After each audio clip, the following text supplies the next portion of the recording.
કાળજી care chronic રોગ અને વૃદ્ધો માટે જરૂરી સેવાઓ અત્યંત આધુનિક રીતે પૂર્ણ કરવા સક્ષમ પુરવાર થયેલ છે.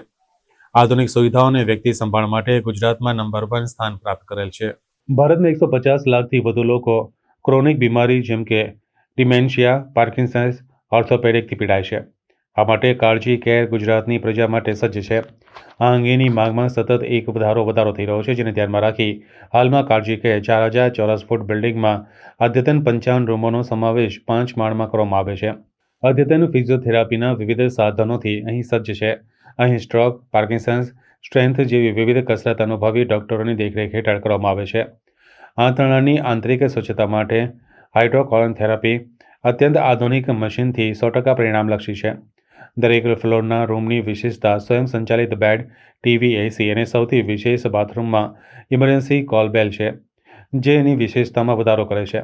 દરેક ફ્લોર પર આરામદાયક સોફા સેટ તેમજ ભોજન માટે ડાઇનિંગ એરિયા, આધુનિક લુક ધરાવતા ડાઇનિંગ ટેબલ, વિકલાંગતાઓ માટે વ્હીલચેર, જે રેમ્પની સગવડતાથી સરળતાપૂર્વક गंतव्य जगह चिंता मुक्त पहुंची शकाय है. Rehabilitation not just old care का करते हैं, बट आजकल जो सर्जरीज के बाद लोगों को रिलैप्स हो रहा है वो इसलिए भी होता है क्योंकि बहुत सारी चीज़ें सर्जरी के बाद नहीं हो पाती.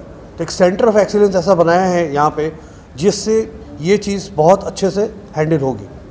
और ये सेंटर से हम ये एक्सपेक्ट कर रहे हैं कि आने वाले बहुत सारी डिजीज़ में जिनके लॉन्ग टर्म इश्यूज रहते हैं वो इसके रिहेबिलिटेशन के कारण शॉर्ट वे में क्लियर हो सकेंगे. एंड आप लोगों को जाके यहाँ बहुत सारी फैसिलिटीज़ हैं, इटालियन मशीन्स हैं यहाँ पर. इन्होंने बहुत रिसर्च करके सारे यहाँ पे ये जिम बनाया है स्पेशली, जहाँ पे आप बात कर रहे हैं. ऐसा जिम पूरे गुजरात में आपको नहीं मिलेगा जो कि स्पेशली रिहेब के लिए जिम बनाया हुआ.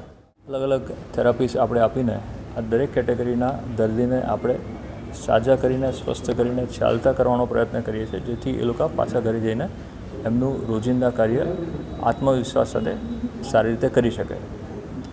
આ થેરાપી સેન્ટરમાં અલગ અલગ કન્ડિશન માટે, જેમ કે ગળવાની ક્ષમતા ઓછી થઈ ગઈ હોય, ડિસ્ફેજિયા જેને કહેવાય, એના માટે અલગ સ્ટિમ્યુલેશન્સ મશીન્સ છે.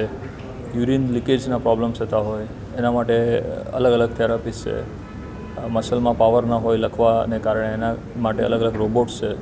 તો આ ન્યુરોલોજિકલ કન્ડિશન્સ માટે ખાસ ધ્યાનમાં રાખીને બનાવ્યું છે કે એક જ કન્ડિશનમાં, જેમ કે લખવાની કન્ડિશનમાં ઘણી બધી તકલીફ થતી હોય છે.